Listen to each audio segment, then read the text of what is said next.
They say love makes you blind. But in my case, it made me the fool. At the gas station, rain soaking through my shirt like punishment from the gods. My name is Donovan Cortez, and I never thought I'd end up a cautionary tale. But here I was, standing, under the flickering canopy light of the Mobile off Route 72, thunder rolling like an angry drumline in the distance. The air smelled like gasoline, rain, and betrayal. My wife, my soon-to-be ex-wife, though I hadn't let myself admit it yet, had just driven away in our Lexus, leaving me with nothing but the echo of her laughter and the neon reflection of open 24 hours on the wet pavement. She didn't even bother to make it subtle. She tossed my phone into the dented aluminum trash can beside the pump like it was a piece of junk, like I was a piece of junk. And then she said it. Maybe now you'll learn your place. She spat those words at me with all the venom she'd stored up during our marriage. Then she hit the accelerator, sending up a fan of dirty water that kissed my shins like a final insult, and vanished into the storm.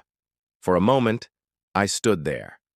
Rain, tracing rivulets down my face, mixing with the sweat and the sting of humiliation.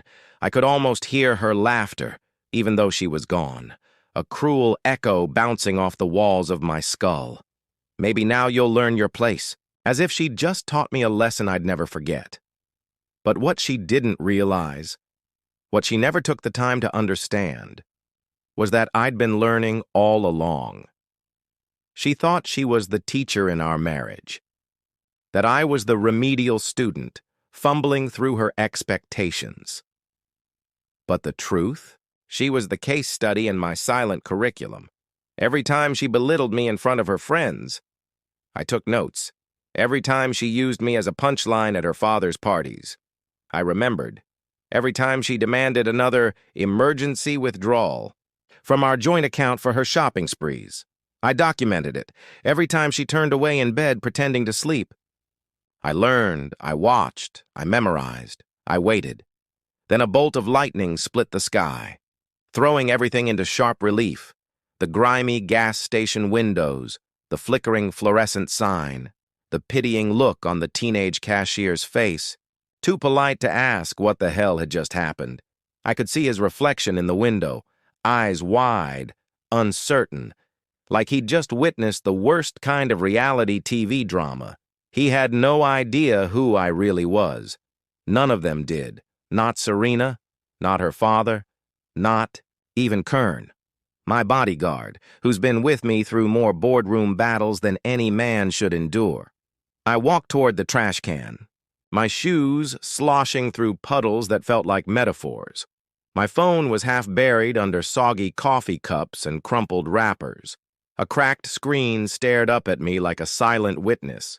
I picked it up, turned it over, and felt calm. She thought. She'd left me stranded, cut off, broken. But she didn't know me. She never really bothered to learn. That phone? Just a decoy. The real one, encrypted, secure, was in my briefcase, untouchable, just like the version of me she never saw coming. She thought I was the man she molded, a man desperate to please her, a man who could be discarded like trash. But that's not me. Not anymore. The rain drummed on the metal awning overhead as I turned to the cashier, a skinny kid with acne scars and eyes that flinched from mine. "You okay, sir?" he asked, voice trembling. I nodded. "Yeah," I said, tucking the broken phone into my pocket like it was part of a performance. But I wasn't fine. I was something better. Awake. That was the moment I felt the shift, like a dam breaking, like all the years of being her support system, her emotional punching bag.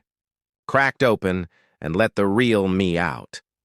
The me who'd built empires under false names, who read financial statements in his sleep, who quietly funded Mercer Teca's Series B while letting Serena's father think he pulled the strings.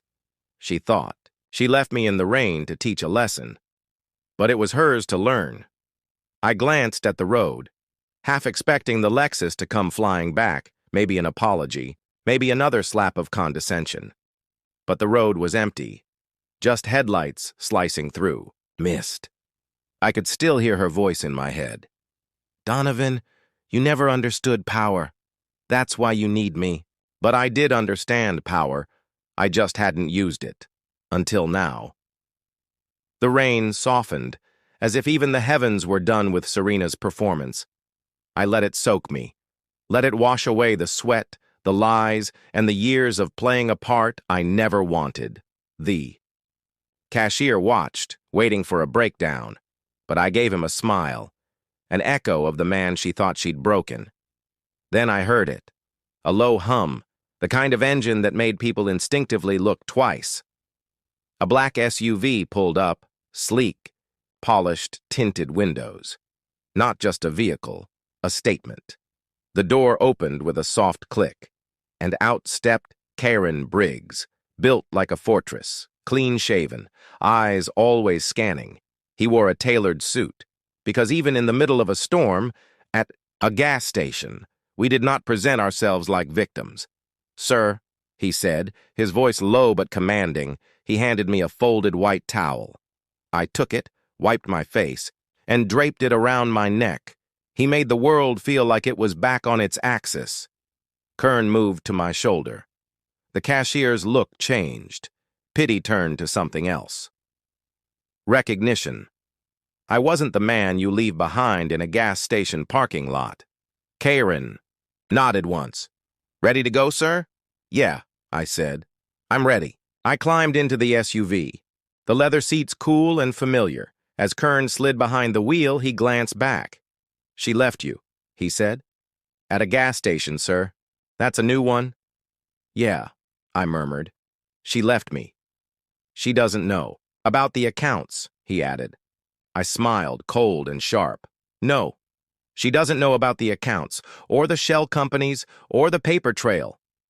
"She thinks you're just her emotional support husband," he said. I nodded.